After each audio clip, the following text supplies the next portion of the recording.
Hi, not every thinking is overthinking. Okay, so let me explain.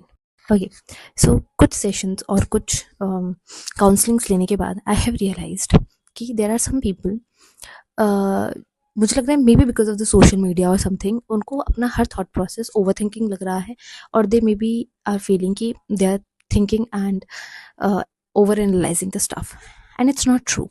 कैसे? Suppose आप बैठे हैं, ठीक है, और आज आपके ऑफिस में कुछ हुआ या आपके पेरेंट्स ने आपको कुछ बोल दिया या आपके स्पाउस ने आपको कुछ बोल दिया, what ever the situation you are going through, और हर्टफुल सिचुएशन थी या फिर बिट्रेल वाली सिचुएशन थी या स्ट्रेसफुल सिचुएशन थी.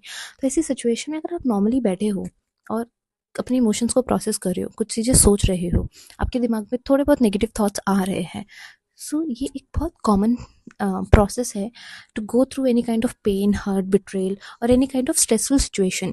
बिकॉज अदरवाइज तो आप ह्यूमन ही नहीं रहोगे ना. अगर आप ऑल द टाइम हमेशा ही पॉजिटिव सोचते रहोगे, एक बहुत छोटा बेसिक स्टेप है. अब कहने को हर चीज़ के बहुत पहलू होते हैं, बहुत डीप नॉलेज होती है, जिसमें एक रैंडम, अगर आप जस्ट समझ पाए इस ऑडियो से तो आप समझ जाओगे कि मैं क्या कहना चाह रही हूँ. कि you should not get bother with every thought coming in to your head. हर चीज़ का जवाब या डीप थिंकिंग नहीं होती है. कुछ चीज़ें लाइफ में रैंडम होती हैं. अब बहुत बारी लोगों को क्या लग रहा है, उनको ऐसा लगने लग गया है कि मैं इतना क्यों सोच रहा हूँ या मैं डिस्टर्ब क्यों हूँ, I am not getting better.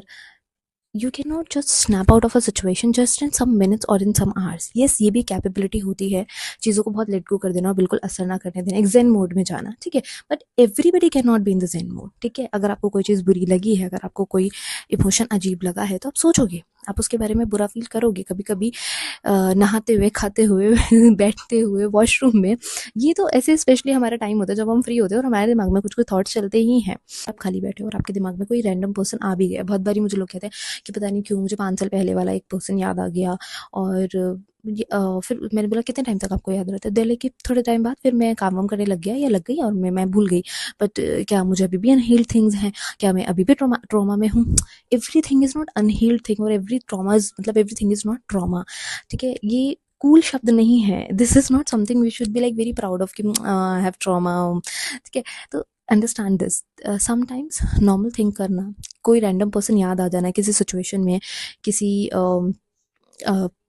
किसी सिचुएशन में किसी से बात करते हुए होता है, क्योंकि आपने अपनी एक लाइफ जी है. आप कितने साल के, 20, 25, 15, 18, किसी ईयर के तो होंगे, तो आपके कुछ एक्सपीरियंसेस रहे हैं, बहुत लोगों से मिले हो, and these experiences in person will always come in to your head and आपके दिमाग में रहेंगे अनटिल अनलेस वो आपको रैंडमली रात रात में पैनिक अटैक्स नहीं दे रहे, आपको बहुत बॉदर नहीं कर रहे हैं, आप कॉन्टीन्यूसली नहीं सोच रहे हो, आप कॉन्टीन्यूसली 72 आवर्स तक, 24 आवर्स तक you fighting in the head, you're thinking.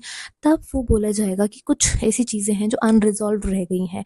But randomly किसी का दिमाग ख्याल में आ जाना, कभी कोई सिचुएशन दिमाग में आ जाना, या कभी कुछ थोड़े देर के लिए अगर आपको कोई चीज़ बुरी लगी उसके बारे में सोचना, every thing is not over thinking.